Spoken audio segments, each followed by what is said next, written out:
A very special podcast today then with a man that has been in the self-defense and combatives industry for a very long time. It's the one and only Lee Morrison. So prepare maybe to have a few feathers ruffled in the martial arts world, but that's exactly what we want. Lee, thank you so much for coming on, mate. Great, mate. Thanks for having me on. How are you? Yeah, I'm good. Yeah, living the dream, as they say. Fantastic. Cool. What I want to do then today is talk about real violence, because this is something that you've experienced throughout your life, and you're someone to kind of what's the word, call bullshit when calling bullshit is necessary. It's necessary, yeah. Yeah. Just say things as they are, you know. I don't intentionally want to ruff feathers. If people are, you know, so sensitive that they can't handle it, then well, fuck them, basically. I say it as I see it. For sure. Yeah, definitely. So speaking of real world violence, then you were introduced to it from quite an early age comparatively. Yeah, very early, yeah. So how did that all start for you? Well, okay, so I was born in Southeast London, 1968, to a single mum who didn't have a home of her own. She used to do this states registered nursing, living in housekeeping type job. Right. And so we moved around a lot, and she was of a very unpredictable kind of personality. She couldn't keep a job down for long. She was quite neurotic, my mum. And we'd move around a lot, and this involved me as a youngster going from school to school to school to school, where always being the new kid and always being a little bit different to the others and getting bullied.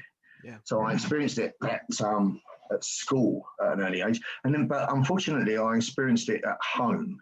So, cut a long story short, I left home and school when I was 12 and was a street kid in London.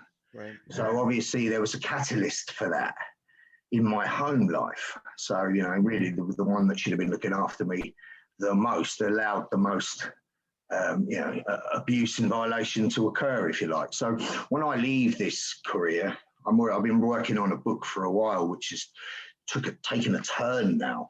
And it was actually called back then, like a Path to a Peaceful Warrior. You know, it's about how UC developed and the philosophy behind it, etc. And so obviously since all of this business, this took a massive U-turn, particularly we were talking earlier before you introduced me about, you know, I really have had an awakening of a sense. So that's gone in the book as well. But when I started writing this book, I'm very candid in it. So rather than give you any sort of details of my upbringing here, I'm going to leave it for that book. But needless to say, I grew up I was in an aggressive, violent environment that was very unpredictable. So, you know, I would be left alone for a significant period of time, and then 2 o'clock in the morning, I'd hear the door slam. Right. And already then I was developing that sensory acuity that was saying to me, was that the wind or is she drunk again? Do you know what I mean? And a 6-year-old kid full of adrenaline. So I experienced what it was like to be fearful and beat on as a youngster. Round about that time, year before I left home, I started karate. I started traditional karate. That's all that was around at the time. And my catalyst for that was, I'll tell you this. So being in that kind of upbringing, I had no siblings. I have brothers. My mum had been married 4 times before, none of which was my dad. She's like kids to all of them. And it was that kind of wacky period. But my upbringing was really just me and her moving around a lot, people asking a lot of questions, me being quite introvert, not really mixing with the lads and being a bit of an outcast. So I went through that. And around 11 years old, I was sat on a bus once, London bus upstairs, and I found a copy of this poster magazine then that was called Kung Fu Monthly. Okay. And it was all about Bruce Lee. That's what it was about. And I just saw this figure that just depicted, this is the story for many people. Many people have been influenced by Bruce Lee. That he looked like the kind of person that was having a better fucking life than I was, you know. And if I had my life, we would be able to do something about it. That kind of idea. So it sparked my interest. And looking around, all there was at the time was traditional Japanese karate, judo, and aikido. There was no JKD, there was no silat, there was fuck all. That's it. So I just immersed into that. And so from the age of 11, I started training, and I've never stopped. So all through all chaotic periods of my life, I trained. I trained. And over the decades, I trained in everything from Japanese, Okinawan, Chinese, Filipino, Indonesian, Western influenced, military influenced, etc., etc. And I never ever stopped training and cross training. But my main education for violence was the street. Yeah. I left, home and school. I went originally. That's where all runaways go, and ended up in the West End of London, and then ended up living in a squat in the East End where I used to rob to eat. And by the time I was literally there 5 months, I was involved in gangs. And then from a period of about 15 onward till about 21, I was involved in football violence. And met my first wife when I was 17. She kind of put me more on a straight and narrow. But all of this period of time, I'd never stopped training in everything. But my real education was the street. So I was fighting in arcades, I was fighting in the street, I was fighting in clubs, I was fighting on terraces, I was fighting a lot. And I knew that real violence that I had grown up around and seen and witnessed a lot and partook in was nothing like fucking martial arts, make out. Yeah. Martial arts, because for some reason I just felt if I was doing that, it was almost like I wasn't a thug. Do you know what I mean? I was a street kid. What can I say? I used to do what I needed to do to get by. But what this taught me as an education, rubbing shoulders with people like that, is what real predatory behaviour is like. What real street predators are like. It also taught me the difference between social violence and asocial violence. So social violence would be, mugging in the street, fighting a pub, territorial dispute over area, blah, blah, blah. Whereas asocial violence is more, sociopath, a serial killer, serial rapist, hopefully more in the minority than the other. But I certainly knew social violence very, very, very well. And I'll cut the story short. I went on 19 years old. I went to go and work on the doors. And quickly I found out this was a training laboratory. It was like literally I worked at some shitholes, and I'd work Thursday, Friday, Saturday, and Sunday. And then I worked on the railway on the rest of the week. Railroad. At that time, I started strength training. So I put on some size and some strength. I wanted to be strong. But rather than take that Catalogue John sort of approach, I always got into being functionally strong and powerful. So I become an Olympic lifter on an amateur level. And I attribute Olympic lifting a lot for the reason why I'm explosive, but also fast twitch muscle fibers and stuff. Genetic makeup as well. But I certainly found my genetic makeup through Olympic lifting, and I applied it to martial methods. And so I was working on the doors, and I was training with some great people at the time. So I'd kind of gone full circle with the Eastern stuff. I trained within JKD, the concept style stuff, which was an accumulation, eclectic mix of the JKD that Bruce Lee left, Jin Fan Kung Fu, some Filipino Kali, some BJJ, some shoot wrestling. It was great. I loved it. So then I went to Thai, and then I went to original JKD. So, because it's a different kind of thinking, because I was like the JKD. And then I found combatives. But how I found it was I joined the British Combat Association. I was a friend of Jeff Thompson for quite a while because, we chat, and I've gone on a few of his seminars, and I liked the reality of it.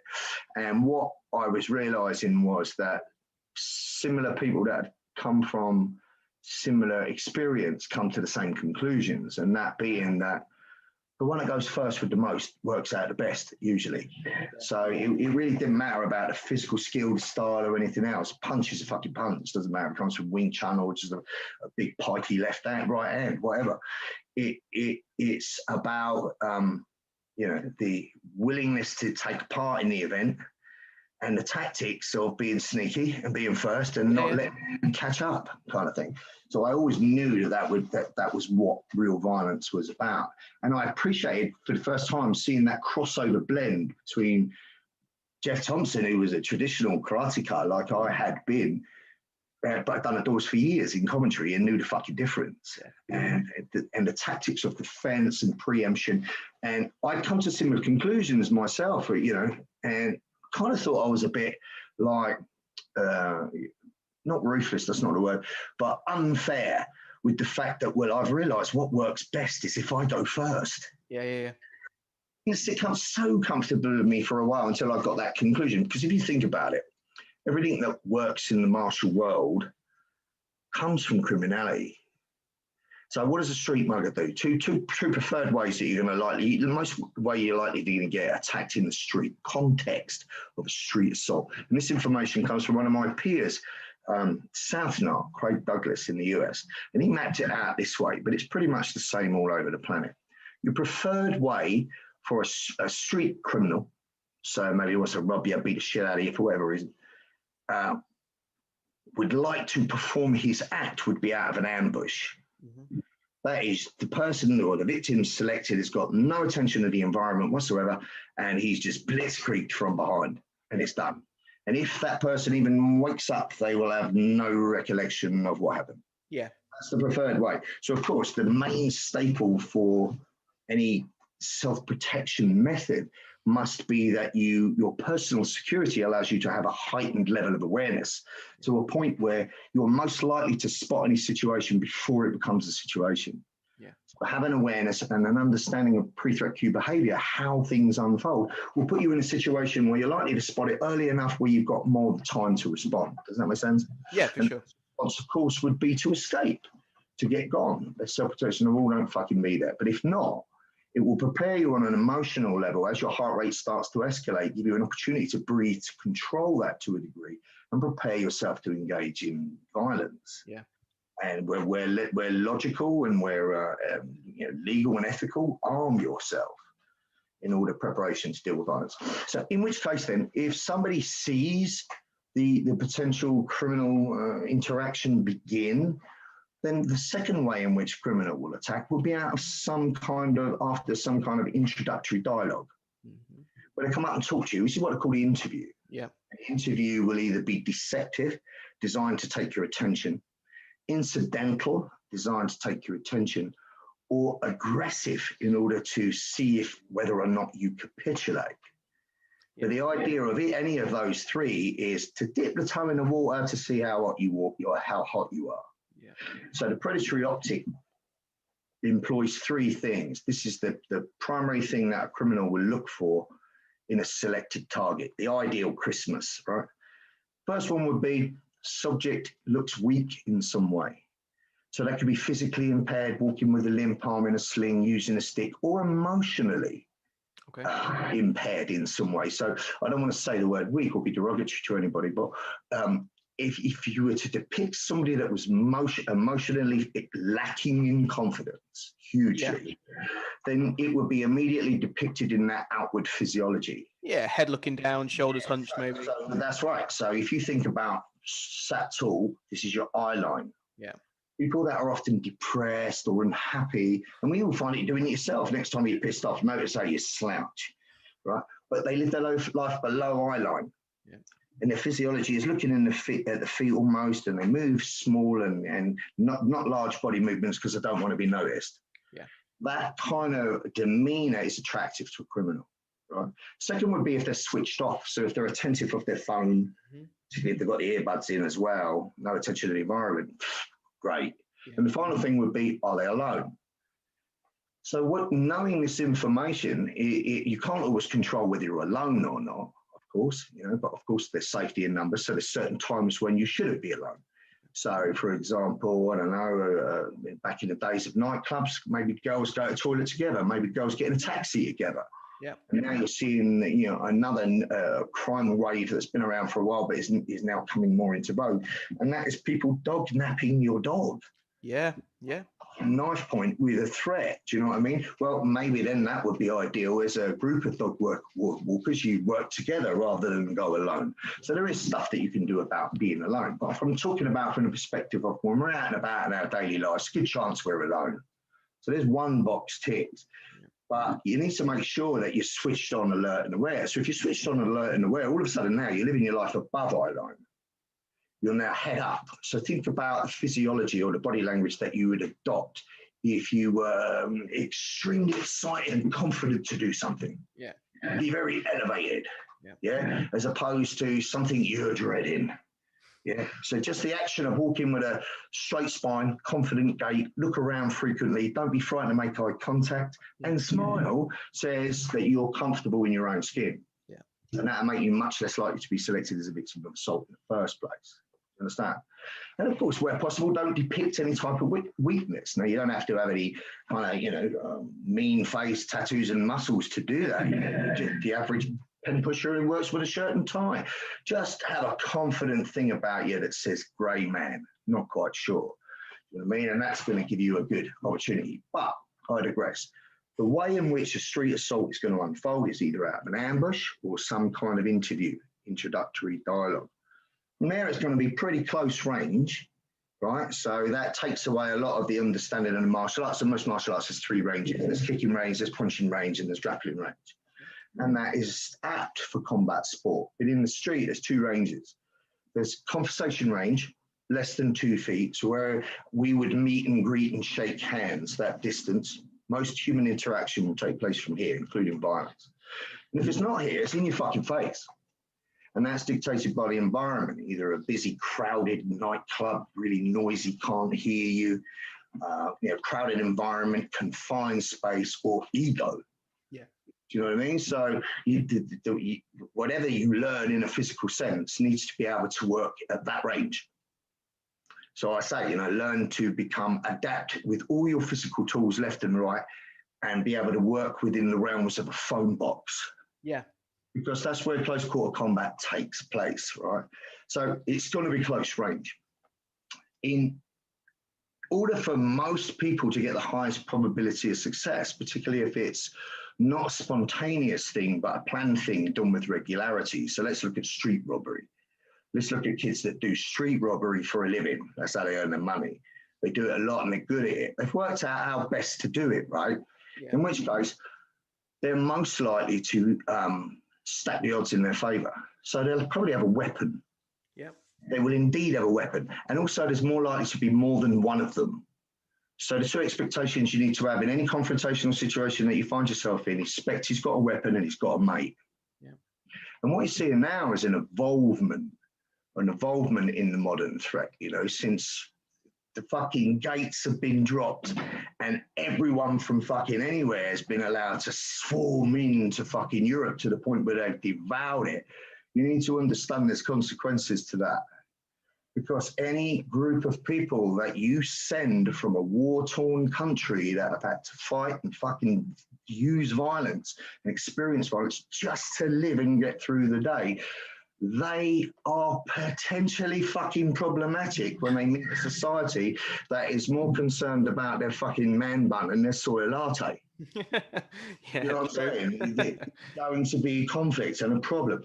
So around about that time when, all of these individuals were allowed to come in here, which is all part of a bigger plan, I'm sure, you started to see threat evolve. Now what the threat that evolves is the worst possible case scenario. So throughout all of my career, right, unless you count football violence will be organised. Bunch of people, I know how many you got, you know how many we've got, and we're all fucking tooled up, right? In terms of tooled up, it was bats and bricks in them days, right? But on the whole, generally, if you had a fight with a guy in a pub, he'll probably pick up a glass, use a bottle. Yeah. You could be dealing with somebody that's got a knife quite frequently or a weapon of some kind. But most of the time, it was like 2 or 3 lads against 1 lad. And it was fight, punch, fight. The disparity was numbers in their favour. Sure. And that was bad enough. And that's what most of us, that's what we'd all train for. But now you're looking at worst possible case scenario. You're looking at multiple armed assailants.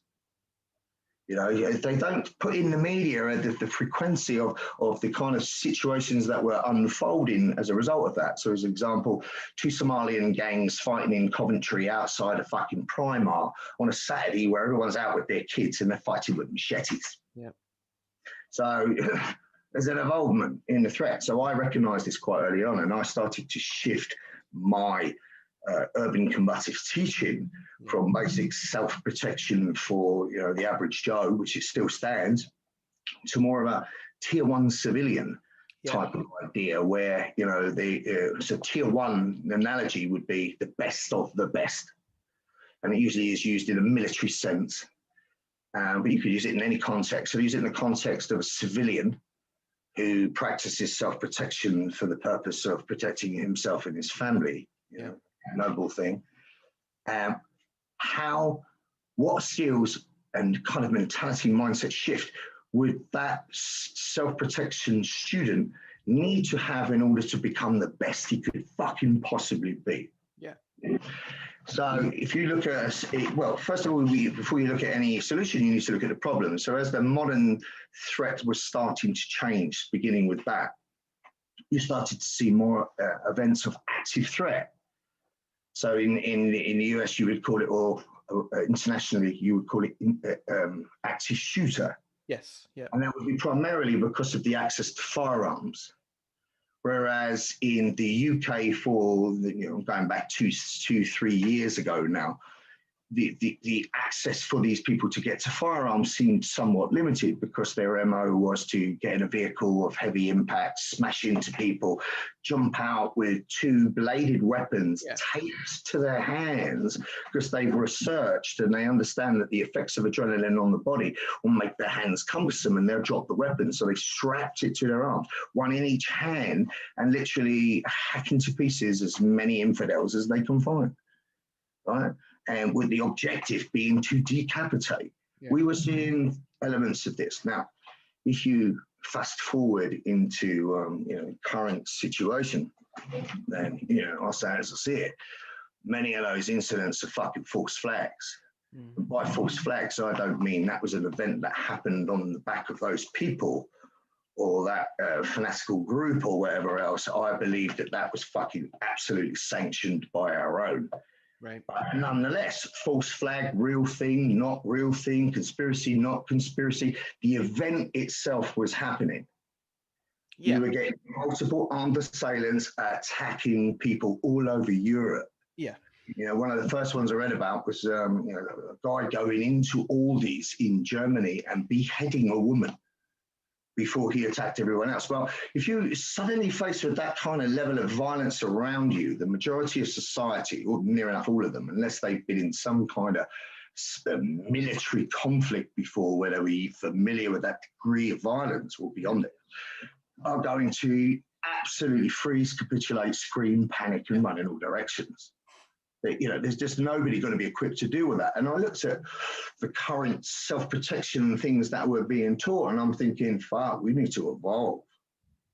So, use the example of the attacks on women in Europe, sexual assaults on women in Europe, had increased by 75%. The MO that you were seeing was 2 or 3 men of whatever origin were taking 1 or 2 women and gang raping them at knife point.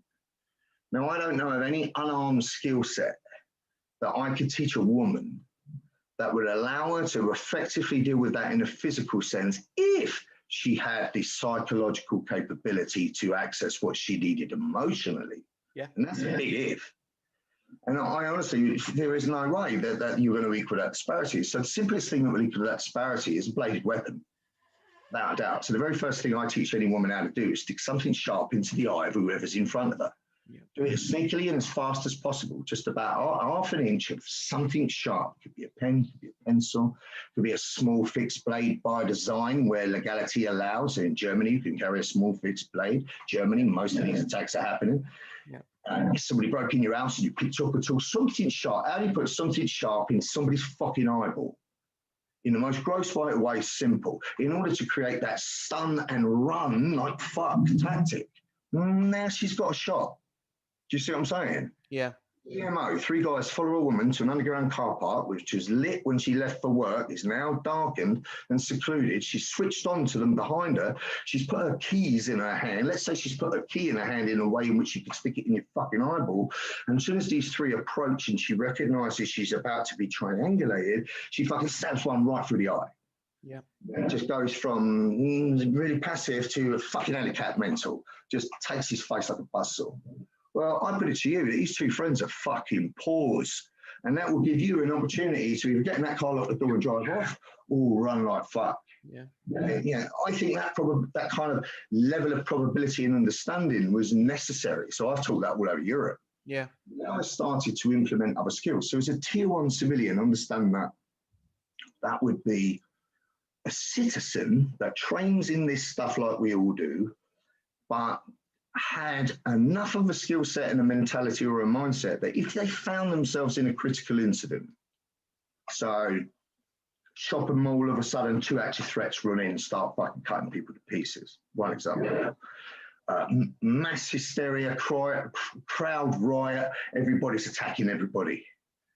Or civil unrest where, you know, the vaxxers are going against the anti-vaxxers and you're targeted because you're not wearing a mask, and all of a sudden just mass fucking chaos. Can you imagine that? Multiple armed assailants attacking people in the street, armed home invasion, which happened during the first lockdown and is happening now. Imagine that we became, because it's not unlikely to at least plausibly think, for a period of time, short period of time, we become lawless.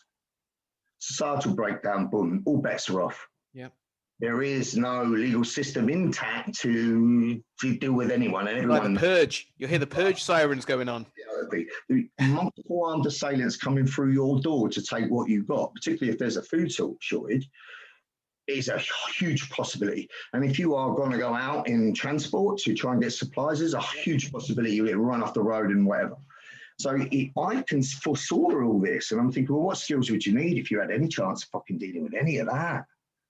Well, first of all, you need exceptional unarmed skills. Yeah. And I mean military grade. Beyond, so yeah. Special forces units all over the world. I've taught everyone. I don't teach them something different. You know, the physical tools are the physical tools. Primary thing that changes is targeting. Mm-hmm. So, you know, there's a big difference between me slapping you concussively in the face so I shake your brain and you're unconscious and you wake up with a red mark, and me pulverizing your brainstem. Yeah. Do you know what I mean? There's a big difference. So obviously content of material practice is dictated by the context of the fucking situation, right? So I say to people in a tier 1 type seminar, I'll say, right, you're going to learn things here. You're going to learn high-level grade unarmed skills. You're also going to learn how to use a point and an edge tool. Mm-hmm. So by design, such as a small fixed blade, because that's what I prefer. I'm not a fan of big, nice, small fixed blade, or a spike, like an ice pick type of weapon attribute, or anything that had an edge and a point, or a point that you could do tissue damage with quickly. Yeah. You should be good with that. You should know how to use it. You should also know how to use any blunt force impact weapon for blunt force trauma. And understand the difference. Understand that a blade or a spike doesn't really have any ballistic value. So I want to use it to a fast bleed out target or an instantaneous switch target so I get an instantaneous effect. Whereas an impact weapon is going to create compound depression, fracture, swelling of the brain, coma, and death. In the worst case scenario. So you need to know what the capability of the tool is. That immediately puts you in context with where it belongs. We go, well, why would I learn how to do that? Well, in any one of those situations, imagine 3 fuckers coming through your house. They've all got machetes. They're going to rape and kill your kids and then kill you. And then they're going to take everything you got and trash it, burn your house down. I mean, that kind of threat. All fucking bets are off now, don't you? For sure. You know what I'm saying? So in the context of that, so I say to them, imagine the first thing I would teach you with a blade is it's potentially use it less than lethally. But if after one motion with that blade where I've stabbed you in the eye, there's a high probability it's done now. But if not, then anything that escalates above this is going to be potentially lethal force. Where does that belong? So I give them a scenario. So imagine you're in a restaurant and you're eating a nice meal. And you're eating a steak meal, so you've got a steak knife. So I give context and reason. There's people all around, it's a family diner, people having a great time, blah, blah, blah. All of a sudden this guy walks in and everybody's switched off because they're fucking sheep. But because you're a tier 1 civilian, you're fucking switched on and you spot anomalies quick. So you see this guy coming in through on a summer's day with a coat that's too fucking heavy, sweating profusely and looking nervous. And then he happens to just sit down next to you and he's got a bag with him. And he sat down between him next to you. Then I cut the bit out for the reason. And I say, in what world, on what planet, would it be justifiably correct, and the only thing I could do, for me to suddenly leave where I am with my family eating my meal, leap across this guy's table and stab him repeatedly in the heart, lungs, and throat until it's dead. Mm-hmm. And then people go, oh, well, no context at all. And then I give them context. I say, well, imagine a situation. I've noticed him, he's sweating profusely, he's got a bag, he's sat down next to me, he's put the bag between his legs. I managed to glance to get a clear view, and I can see clearly he's putting a magazine in a semi-automatic weapon that he's about to pull out and kill every motherfucker in the room with, including me and my family. Is it justifiable now that I stop him? For sure. It is. Right, so that's the context of where plausibly a level 10 use of violence with a weapon would belong. And it only belongs in such a place out of an act of sheer desperation. Yeah. You know, me or you, I'm going home, not you. And if I'm not, you're coming. You know, last resort. do everything I can to prevail life, my own and others, or I'm going to die doing it. So in which case then I want those skills. So you notice it was unarmed skills, how to use a point and impact weapon, point and S weapon, how to use an impact weapon. Primarily from a UK perspective, that's where it ends for us. Outside of that, any improvised weapon of opportunity, but we don't have firearms. Mm-hmm. And understand, I'm giving it tier 1 civilian from a law-abiding or good citizen, at least, point of view. So, but it does incorporate shooting, because any tier 1 civilian, anyone that travels to abroad, let alone teaches in third world countries or has dealings elsewhere or in the US or whatever else, will have the opportunity to shoot, in which case learn how to shoot. Yep. So you've got good unarmed skills, you can use a blade, you can use an impact tool, you can shoot fucking well. Yeah. That combatively is already put you at a much higher scale. Yeah. For sure. What you would add to that would be some kind of tactical combat casualty care. Yeah. So like heavy bleeding and things like that. Deal with massive blood trauma, because that's what's most likely. So a tier 1 civilian event could be a pile-up crash on the motorway. And, you know, people are hurt. Well, have you got kit? Do you know how to apply a tourniquet? Do you know how to wound pack? Do you know how to deal with a deflated lung, et cetera, et cetera? So these skills certainly belong. Yeah. From there, maybe some bushcraft skills in case you have to bug out. Maybe some urban skills where if the grid went down, would you know how to find water, etc. Maybe some unlawful counter custody skills. So, for example, if you travel to a third world country, whereas just a Western male or female, you're a target, and you could be taken for the purpose of blackmail, ransom, whatever else. But if you were immediately taken and bundled into a van, there's a good chance you'd be duct taped or zipped. Do you have any understanding of how to break free from that? Because once they get you to a more secure location, you're going to be severely bound. So you might have an opportunity to escape now if you can break zip ties destructively or non-destructively, get duct tape off your wrists, etc. That kind of stuff. So a myriad of skills. And then you start to bring in like EDC. So EDC is everyday carry. And I'm not talking geek squad. I'm talking the bare minimum. What have you got on you that you could improvise as a weapon? Have you got comms, communications? You can get the fuck out of Dodge. Have you got means? Have you got money and a credit card? You know, have you got at least a tourniquet and a pressure bandage if there was an incident?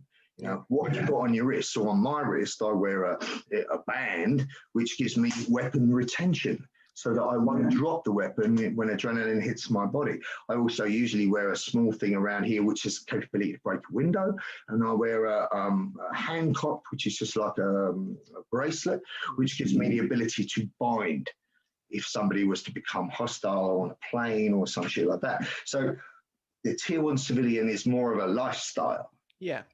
And what would accompany that would be a shift in mindset. First of all, the shift in mentality would be, I know the level of violence has changed. My head's not buried in the sand, and I know it can happen to anyone at any time for any fucking reason or anything. Yeah. And I also have an understanding from a self-awareness point of view of my willingness to take part in that. Mm. So if somebody's going to offer you a significant amount of violence, and the only way to deal with them would be to access a level of aggression and violence that totally eclipsed theirs before they did it. Well, that's a certain kind of mental conditioning would be required for that. Chances are, if you never had so much as a fucking row with your girlfriend, that you're not going to be able to get your head around that ever. period, right? So it's not tier one civilian is not for everyone, but it's for those people that are serious enough to recognize the world's fucking changed. Life's cheap now. Violence is totally desensitized, all part of the plan. I mean, if you watch TV 15 years ago, you wouldn't see the level of violence, sex that you see now. Yeah. If you look at what's available on the internet, I mean, there was never any CCTV footage shown on the news of a moment somebody was actually shot or stabbed. It was always blackout. Viewers might find it disturbing. Now people are sharing it. Yeah. I mean, brutal fucking, you know what I mean? It's become massively desensitized, which again is all part of the agenda. They want us to feel life's cheap. And then, let savages in through the gate and ask yourself what's going to happen. Is there going to be an escalation in the modern day threat? Fuck yes, there is. Yeah. And in which case, my UC, that I still teach, basic self-protection, game plan, aware, preemption, continuous attack, escape, how to do a common unarmed assault, etc. From an unarmed perspective, I still teach that. But really, I advise everybody, you want to stand a chance against that, you need to know that. Yeah. Because the bottom line is, bad people hurt bad people and bad people hurt good people. You want to deal with bad people, you've got to learn some bad. Simple as that. For sure. Yeah, you know what I'm saying? So that's where my training has evolved kind of now. Well, the last couple of years. So probably the last 5 years, it took the turn this way. And of course, many of those things are still prominent, but now a lot of people have this expectation of what they call shit hit the fan type scenario. And the main thing you got to think about is if that kind of scenario happened, if there was an uprising, we become lawless, societal breakdown for however significant a period of time, long or short, what would happen? Well, obviously resources, food, medicine, supplies, fuel, everything, it would be wouldn't be there. In which case, if anyone has had the opportunity to create some preparation, I mean, that's what this prepping thing was all about. Yeah. I mean, even to a fair degree, and somebody knows or thinks or assumes that you've got something they ain't got, guess where they're going? And you're talking multiple armed threats. I mean, like I live in a New Forest, and it's great. And my surrounding area, normal, nice people. But if I looked at where I live right now from a predatory perspective, I'd be a fox in a chicken coop. Do you know what I'm saying? Sure. And surrounding areas of the New Forest, there's people who are much more predatory-like and street-like and hard upbringing. And, they would exploit the likes of such neighbours who have fucking zero preparation for anything. Fuck me, they're lining up for the vaccination. What does that tell you?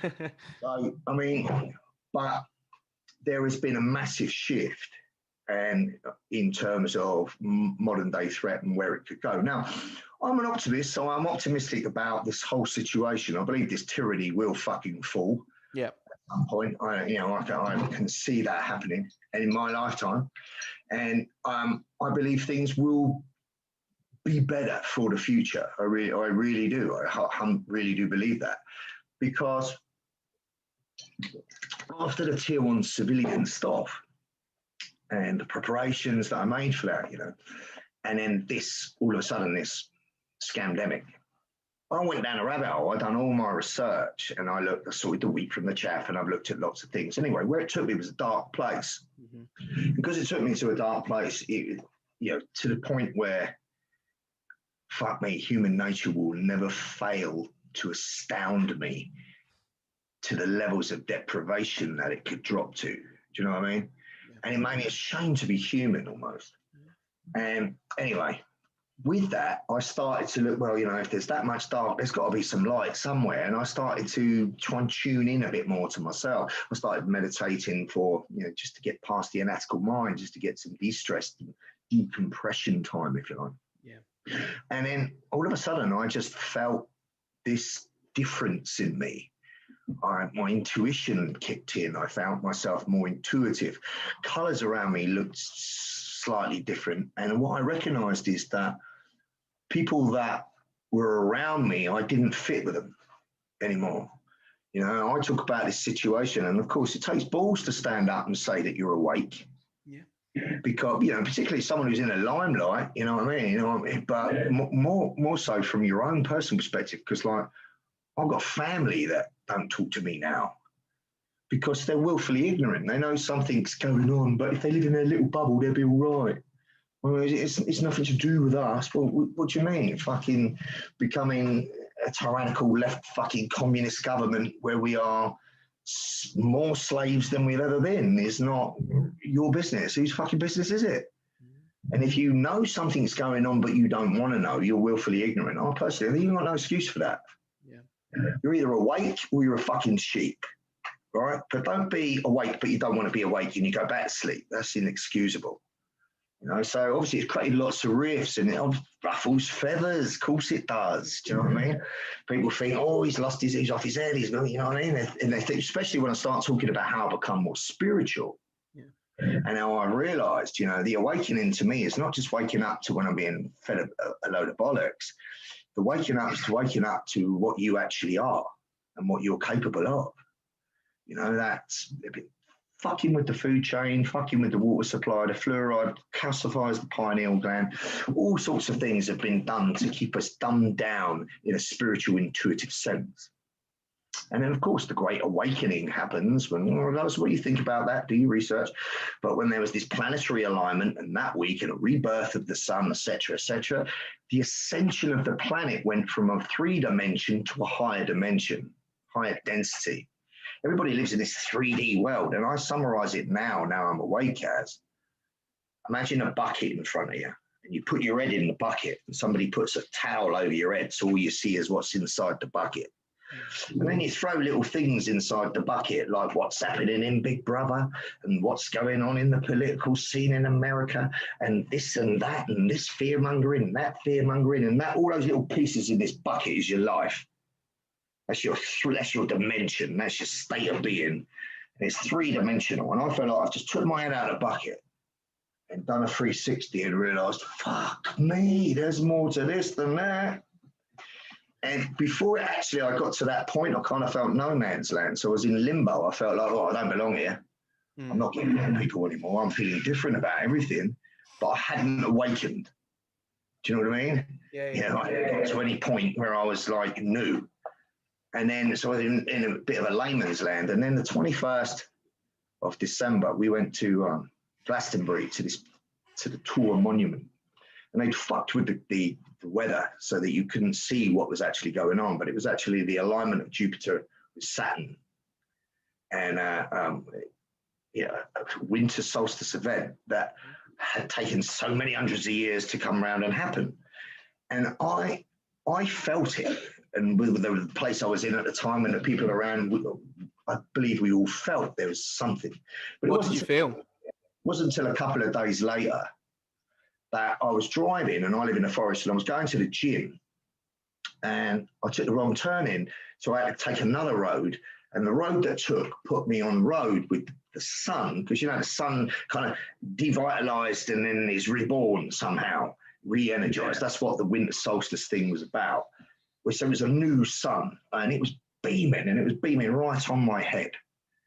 And I'm driving, and I just felt this almost like this, because I'd researched all this and everything else and realized that your pineal gland, so-called third eye, which is your intuitive window, if you like, sixth sense. There's nothing freaky or supernatural about it.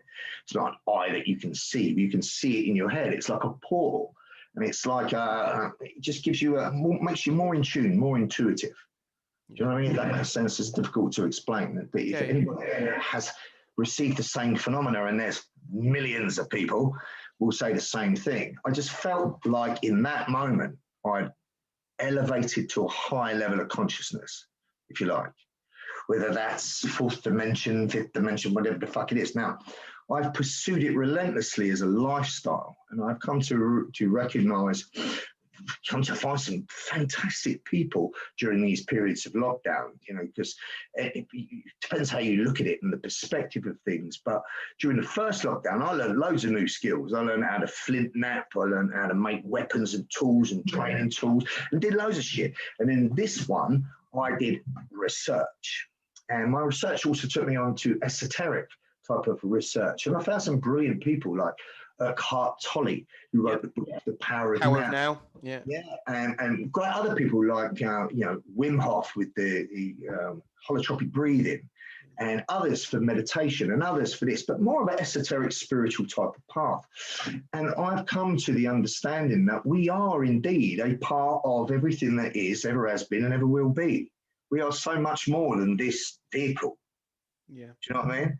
And everybody is the same. If you drop the skin suit, there'd be a little flicker like a candle of essence. And that doesn't matter if your skin suit was black, yellow, brown, pink, or periwinkle fucking blue. If you drop the suit, we're all the same. And if it all come together, you'd be able to differentiate that energy.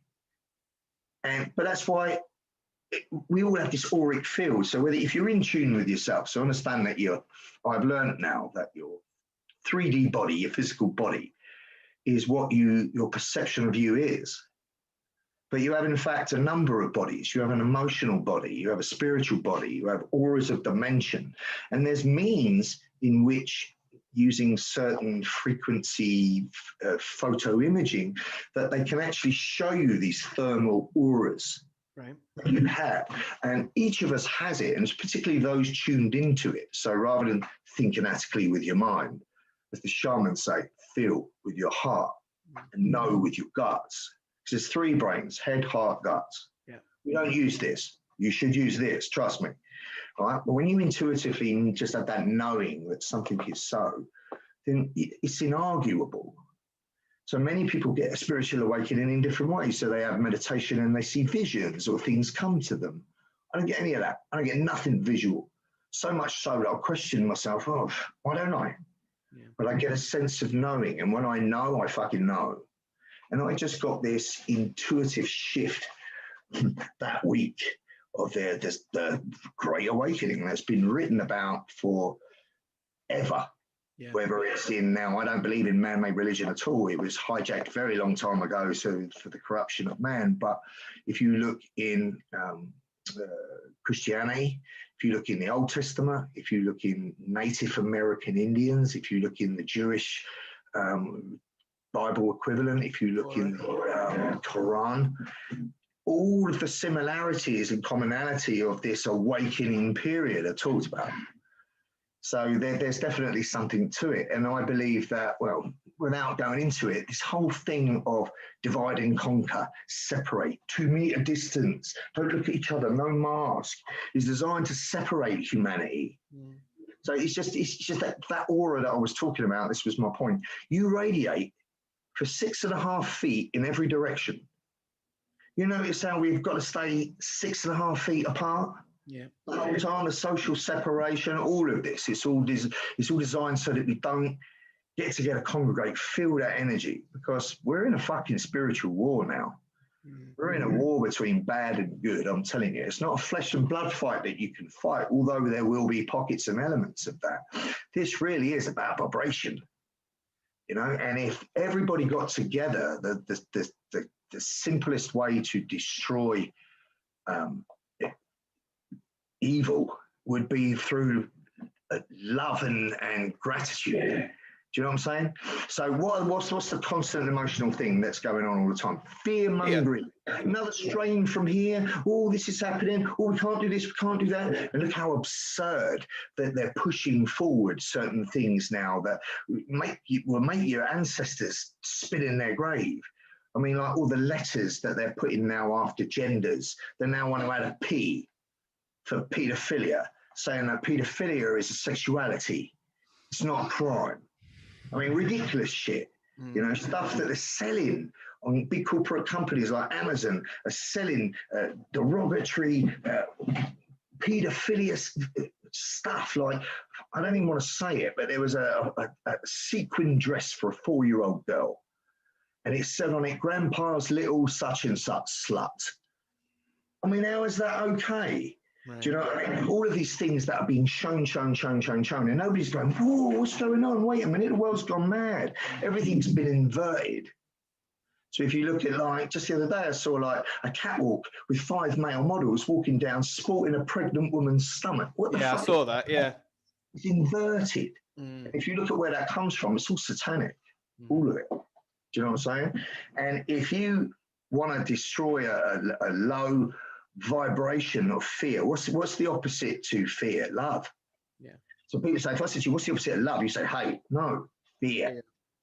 Fear creates the lowest vibration ever, which destroys you. It's a fact. There's only a single organic organism on the planet that can sustain a significant period of time in the fight or flight response. Yeah. In sympathetic nervous system. They cannot remain in it. Everybody's been in it for nearly a year now. Yeah. You know what I mean? And it's just becoming a self-fulfilling prophecy. You notice what they don't talk about? They don't talk about your immune system. No. The power of the immune system given to us by our creator. That's why, like, when you do your own research and it takes you to people like Wim Hof, who's doing cold therapy, which produces masses of white blood cells, which boost your immune system no end. The fact that we need fresh air, sunlight, human contact, and smiles, this is all necessary to our DNA to thrive. I mean, none of that's being mentioned. And the fact for me now is that they've just, all critical thinking is gone. Yeah. And all self-respect is gone. Yeah. It's because people are scared and the propaganda. Thumb right up your ass because it'll halt the strain of COVID that's coming next. How many would do it? There would be a number. Yeah. You know, and I think that's just a shame. Lost. Definitely. But yeah, the point was, some of us have woke up. Some of us might just be woke up to the bullshit. Some people might not even be waking up to the bullshit, but on a spiritual level have ascended. And I believe more and more will, and the tipping point will eventually be met. And we'll see some difference in this. Is that what you see then in the near future? That's what I honestly believe, that heaven or hell is manifested inside of you. You know, you just get back to that Urquhart Tolle. I mean, you think about this. All we really have is moments of now. That's all we got. Yeah. So we got this interview, however long left, right? We've got the moments of now, what comes after now and now. It's all present moment. It's just a series of present moments. Before you know it, it'll be tomorrow, this will be a memory, and it's gone. We think about it, but it's gone. So all you got is moments of now. So what this propaganda does, it freezes people in the past or the future. So they're wasting the now, thinking about what they did wrong and what's happening before. Yeah. Or they're wasting now, worrying about what's going to happen next, but they can't do nothing about it anyway. Yeah. So they're wasting life. They're wasting the now, worrying about the past or the future that they can't control or is gone. And that's creating this negative cycle of thoughts. Well, your thoughts affect your feelings. Yeah. And how you feel is your state of being. So in every waking moment, because all you've got is moments of now, you can choose how you spend them, right? Because with all the carnage going on, chances are right now, at this moment, you're not in any immediate danger at all, are you? No, of course not. Comfortably in a nice, well-lit room that's moderately warm. Yeah. I'm surrounded by, my beautiful wife, got my lovely dog. I'm living in the forest. I'm just about to have something nice to eat. Today I was out in the forest. Tomorrow I'm going to go out into my gym and I'm going to start training in the morning. I'll take my cold shower, blah, blah, blah. It's all good. Chances are right now, you ain't nothing going to hurt you. Yeah. So why waste right now worrying about something that's from past or present that's going to put you in that fight or flight state? Why don't you appreciate the moment of now, being that that's all you've got, series of moments of now, and make it the best moment of now that you could. Every footstep I take, I want to be the best footstep I take. Getting out in nature.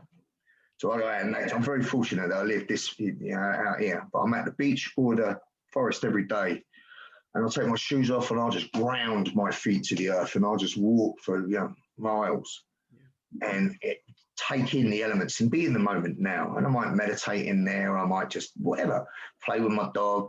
But I'm enjoying life. And while I'm doing that, I ain't thinking about none of this shit. So that's what I mean. You manifest your own heaven or hell because it's all controlled by your thoughts. If you choose to be thrown into, turn the fucking telly off, mainstream media, and stop reading the papers, stop listening to that shit, because that's putting you in that sympathetic nervous system all the time. fight or flight state. You want to be parasympathetic nervous system, natural homeostasis, feed and breed state. That's where you want to be, where everything around you is cool. That's where they don't want us. That's where your immune system's strong. As long as you get out, fresh air, sunshine, exercise, human contact, smiles. But when they're creating a narrative that is more depressing than the potential consequences of the so-called virus, anyway, I'd rather say, mate, I'll take your fucking chances. Take chances, yeah. I want to live my life. So what you've got to answer yourself is, well, particularly the older folk who I do feel sorry for, you know, that are worried that they might catch you or someone's going to give them it, someone they know is going to die. Well, how long do you think you got left? I'm not being funny. How long have any of us got left? I'm 50, nearly 53 now. Let's face it, we all shuffle off this mortal coil, and I believe we go onward. But we all shuffle off this mortal coil. We know that. So rather than worrying about when you're going to die, why don't you worry about how you want to live? When you're going to live, yeah. How you're going to live with what you got left. Yeah. You know, imagine rewinding 3 months, saying line at somebody that's been tuned in to the media, panic-stricken about it, worried, fight or flight state all the time. Is suddenly, you know, dead. And before they die, you could rewind the last 3 months and say, well, look, if you'd have just thought this, you would have had a better time. So your thoughts control your feelings, and your feelings are your state of being, are your life. So how do you do that? You say, well, meditation is the key. Meditation is the key. So this, I'll shut up about this now, but I'll leave you with this. Meditation is many forms of it, but what you want to do is persevere. Get the right coaching, there's plenty of good tutorials, learn how to do it. All you're striving to do is take yourself from where you are right now in terms of brainwaves. So in brainwaves now, we're in beta brainwaves. And we're in low to medium state of beta brainwaves because we're having a chill conversation. Yeah. But at any point, there could be high wave beta brainwaves where you're manic and agitated and angst. Well, you want to get out of beta brainwaves into what you call alpha brainwaves. So alpha brainwaves would be that you're just relaxed and don't have to think about anything. Yeah, and that would go into theta brainwaves, which where you could fall asleep. Yeah, you can achieve that emotional state by resting, getting comfortably, getting a nice place, and just focusing on box breathing. So focus on 4 seconds breathing in, hold in for 4 seconds, breathing out for 4 seconds, etc. Repeat. And don't consciously, cognitively think about anything. If thoughts come, just let them go like clouds passing. And where you'll get, as you focus on your breathing, you'll go from beta brainwave to alpha brainwave, which is where now your anatomical mind is idle. You're in the moment, the elusive moment, right? And you can do a little experiment with yourself for the next 10 seconds. I'm going to focus just on the now, no other thoughts. And if you get 10 seconds, you push it to 20 seconds and 3. I can get to about 2 or 3 minutes without a single thought entering my head. And if it does come back, and that thought comes, I just let it go and then I just recenter myself. And I meditate every morning for about 30 minutes. Don't even need to do it that long, right? But what that allows me to do is quieten my mind and almost be in that still place. So the only way I can describe it is, imagine taking a big breath in and dumping in the deep end of the swimming pool.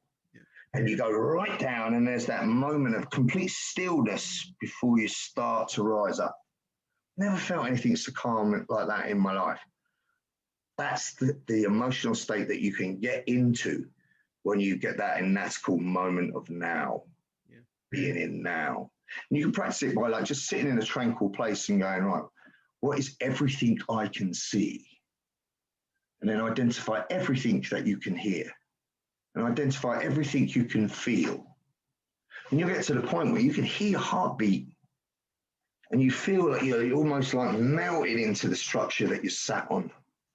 You know, and you don't need nothing pharmaceutical to get you there. When you wake back in, mate, it's just like that, and that is within us all to get control of your thoughts. Well, if you control your thoughts, if you become a master of your thoughts, you'll control your emotional state and your fucking destiny. So, you know, what you'll notice then when you do meditate is that you'll notice that subconscious brain, which is, so you've got conscious brain, cognitive, subconscious and unconscious. Yeah. With subconscious and unconscious brain equate to 95% of your brain capacity, which is totally untapped. We only use 5% frontal neocortex, cognitive conscious brain. And the reason for that is because we've been fucking pacified and tamed down with fluoride and shit in the water and shit in the air and shit in the food for a reason. They don't want us to tap into that. But when you quieten that, you recognize that your subconscious brain fires all sorts of random thoughts at you. And a lot of them are fucking negative. You might think, why am I thinking that? I don't want to do that. But it's just a random thought. So the path of least resistance is no constructive path. So you let I imagine as a ship, and a ship wheel, you know, those wooden wheels, and it should be going clockwise. If it's going clockwise, you're in correct homeostasis all the time. You're assertive, you're constructive to your evolution. And if the subconscious brain is left to its own devices, that takes effort. So it won't do anything. You put its hands off the steering wheel, and before you know it, it's steering left. And when you're steering left, now you're just thinking all sorts of toxic, random, broken biscuit shit. None of which, when your internal dialogue passes through you on a subconscious level, stimulates a feeling of well-being. It instead stimulates a feeling of agitation, dread, anger, frustration. You never woke up in the morning and feel shitty. And you think, why am I feeling shitty? That's your subconscious brain giving you a thought pattern that you're cognitively unaware of that makes you feel a certain way. And you keep doing it as a habit. So it's a habit, it's a cycle that you've got to break. You only ever break it if you realize you're doing it. Yeah. You meditate and get to that nanatical mind. You recognize these thoughts coming in. And it's right here you can make significant change in your life, because now you just fucking refire and wire. You just reprogram. You focus on something that you do more constructively want to think about. Because your subconscious brain will always do what's best for you if it has the choice. If you're giving it no choice and you don't program thoughts constructively, too many people think about what they don't want to happen rather than think about what they want. And this idea of manifesting your own reality is real, I'm telling you. There's something in it. Research it, son, seriously. Because part of my awakening has made me find it.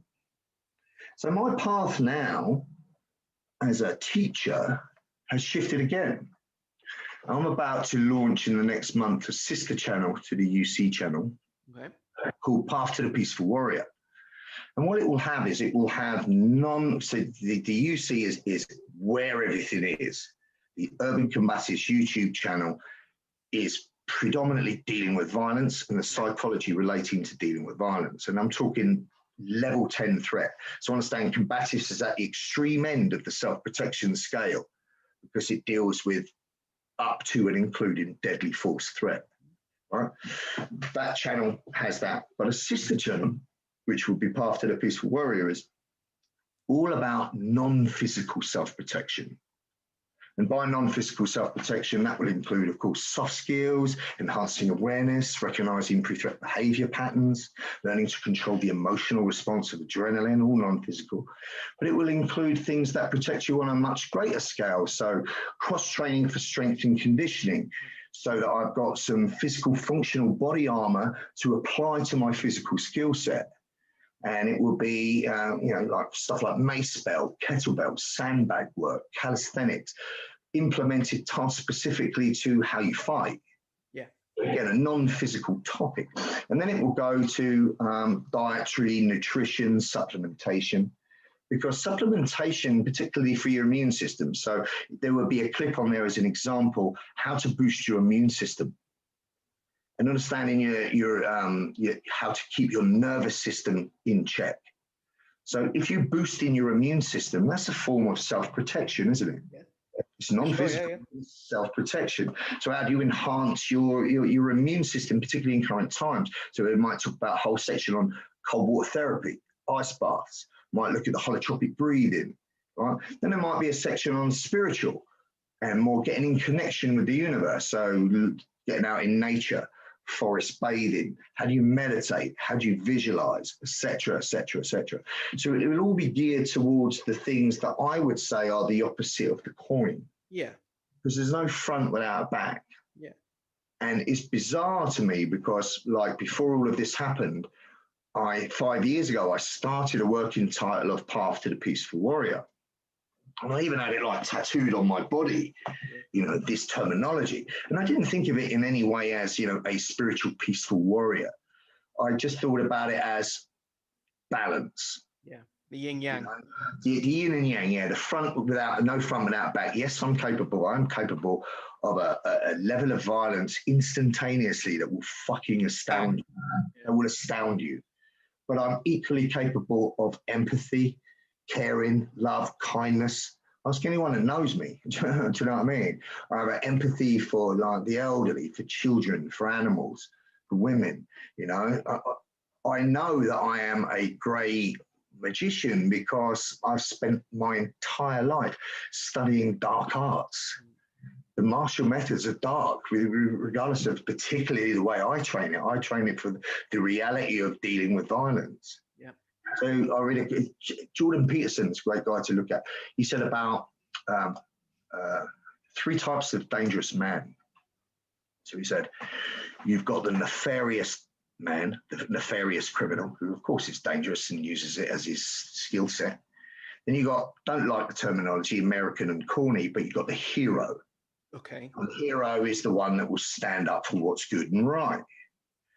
And then you got the weak man. So 3 types of dangerous man: nefarious, hero, weak man. The weak man's usually the politician. And the politician will say something along the lines of, no good man should ever be capable of violence. And you must be socially accepted, hence pacified beta male that you see now. Alpha males still exist. The psychopaths still exist. They're the psychopaths in power. And also the alpha male is the street criminal, the predatory criminal. So they're not gone. They're in abundance. But the so-called civil society male, completely fucking pacified as far as I've seen. Do you know what I mean? And I'm not generalizing for all, but the majority, it's all part of a reason for something else, And that is put society in a vulnerable place. Do you know what I mean? Yeah. With that said, I mean,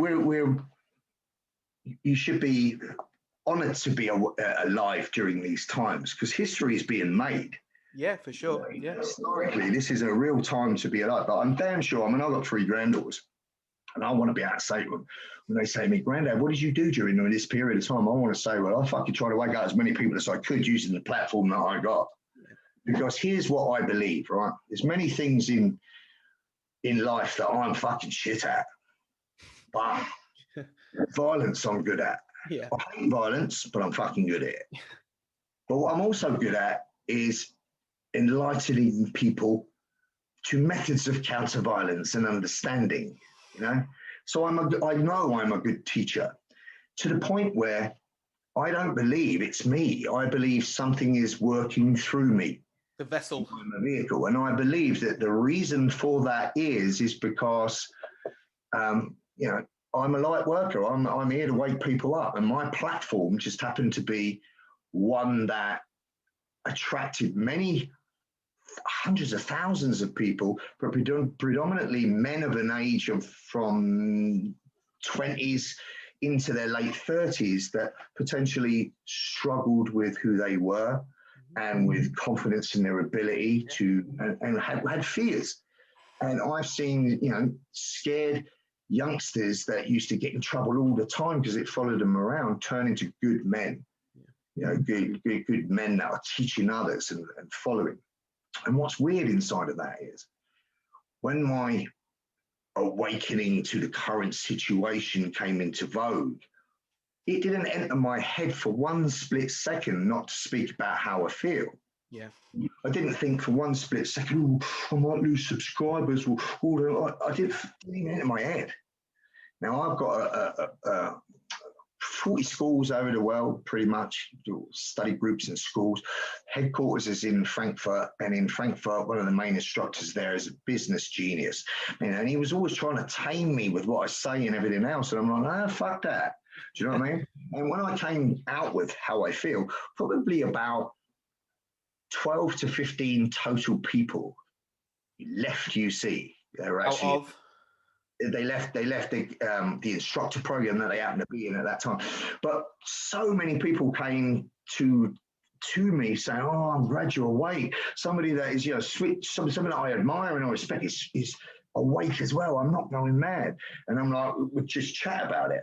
You know what I mean? Because I believe that there's a reason for that, and I believe that I'm sent here during this period of great awakening to wake up as many fucking people as listen. Yeah.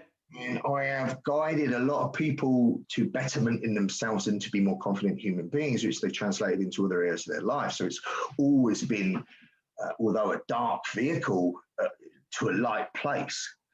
And I also believe that those that have no chance of waking up to what really is going on, when they do get their rude awakening, are going to really struggle. When people start to realise, I mean, a lot of your viewers who are not on the same page as what I'm talking about here will probably think I'm nuts, but there'll be many people when they realise that everything they've ever learned in a history sense, his story, via television, live vision, is bullshit.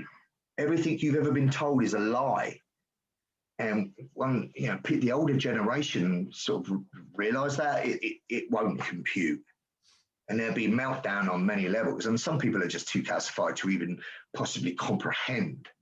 But there'll be many that are awake now and really struggling with it. And I believe that many of the people that are here to light work, if you like, will be here for that reason, to help some of those through that. Do you know what I'm saying? Because I really do believe that this phase in history is going to pass quicker than you think, and we will enter a better age. We will enter a better age. I really do feel that in my heart. I'm not thinking in my head, I feel it in my heart. Because, I believe now I'm more of a spiritual being. I've been here a lot of times before. I'm an old soul. And this is my last time here, and I volunteered to be here, unbeknown, and I'm here for a reason. And I think that my vehicle, it just, everything fits. I always had that question. I suppose everyone's got that question. Who am I? Yeah. Why the fuck am I here? And what have I got to do? And I don't mean who am I in this physical body, who's Lee Morrison, close quarter combat, fucking, whatever. I mean, much, much deeper, on a much, much higher, bigger level. What is the highest? What's the highest version of myself? What does he look like? Because I want some of that. I mean? And I know that when, as my path ascends, the martial vehicle will move away from me. Because that's the summit for any in the martial arts kind of traditional esoteric thinking is, you start with the physical, you transcend the physical, you become understanding of your emotional and psychological self, and then you become your spiritual summit will approach. One of my closest friends, Jeff Thompson, was the first person to experience this decades ago, 2 decades ago. And I can remember thinking, yeah, mate, I'm never going to be born Andy, that ain't ever going to happen. Yeah. And I am the same personality. I mean, you make me a cornered animal, I'll steal your fucking face.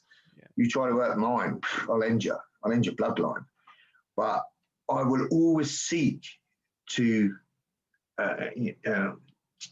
create great joy in my life and the people I'm around. Do you know what I mean? I would always seek to elevate your emotional state to one of a greater sense of well-being. I'm much more likely to congratulate you and support you than I would give you resistance. Yeah, for sure. Creature. Do you know what I mean? I do believe I'm a great magician. I'm capable of both sides, but I choose calm and peaceful all day long. So that's the new evolution to UC then. It's more of a non-physical kind of shows a different side to it. Because everything they've seen is they think, oh, he's a thug. And then there was a period where they went, he's an educated thug. Yeah, he's a clever thug. Now they'll be that, well, there's no front without a back. Yeah, he's bad, capable of bad, but equally capable of good, or more so. Amazing.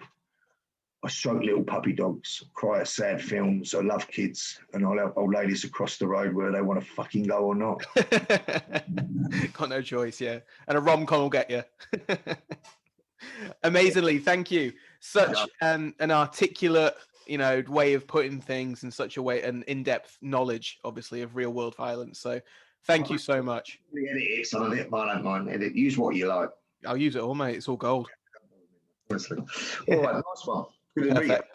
Thank you so much, Lee. Take care, and then hope to see you soon. Yeah, physically. Anytime. All right. Take care. Thank you. Cheers, bye.